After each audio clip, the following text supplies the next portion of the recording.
عرض البحر الباوجة الحربية العسكرية الإسرائيلية التي اعتدت على بنيتنا التحتية وعلى بيوت الناس وعلى المدنيين، انظروا إليها تحت لبنان طولا وعرضا حتى جاءها التالي.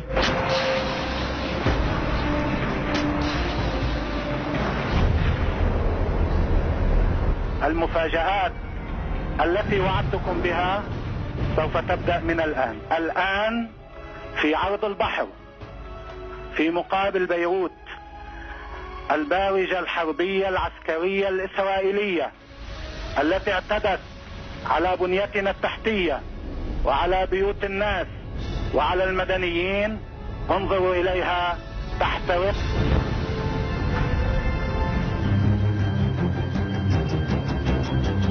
في ذلك الوقت تم اتخاذ القرار الكبير بضرب البارجة. أنا أود أن أتحدث عن البارجة بعد هذا التقرير الإسرائيلي.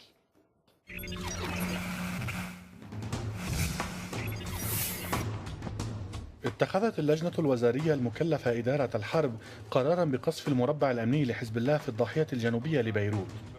وعند 7:30 من مساء هذا اليوم نفذت 20 طائرة حربية من طراز F-16 و F-15 سلسلة من الغارات الجوية فوق الضاحية مخلفة دمارا هائلا.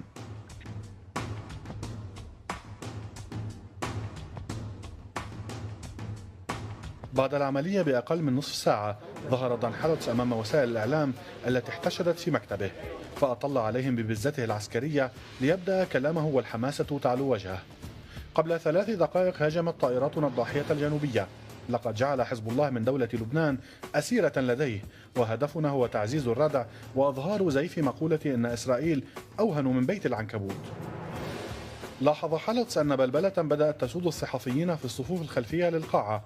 عرف لاحقا أنهم يتلقون اتصالات حول كلمة مرتقبة لأمين عام حزب الله. انتقلت القنوات الإسرائيلية إلى بث خطاب أمين عام حزب الله مع ترجمة فورية باللغة العبرية. المفاجآت التي وعدتكم بها سوف تبدأ من الآن في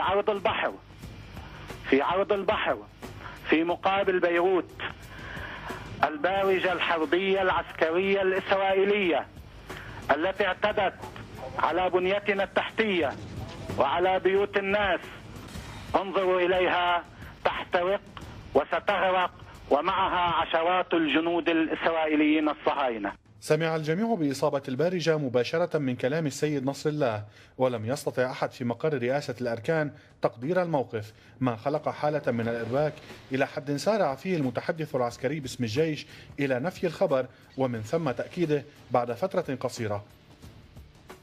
تعرضت البارجة لإصابة مباشرة بصاروخ من طراز C-802 أصاب المروحية التي عليها وأشعل النار في براميل الوقود، ما أدى لنشوب حريق هائل على متنها استمر لوقت طويل.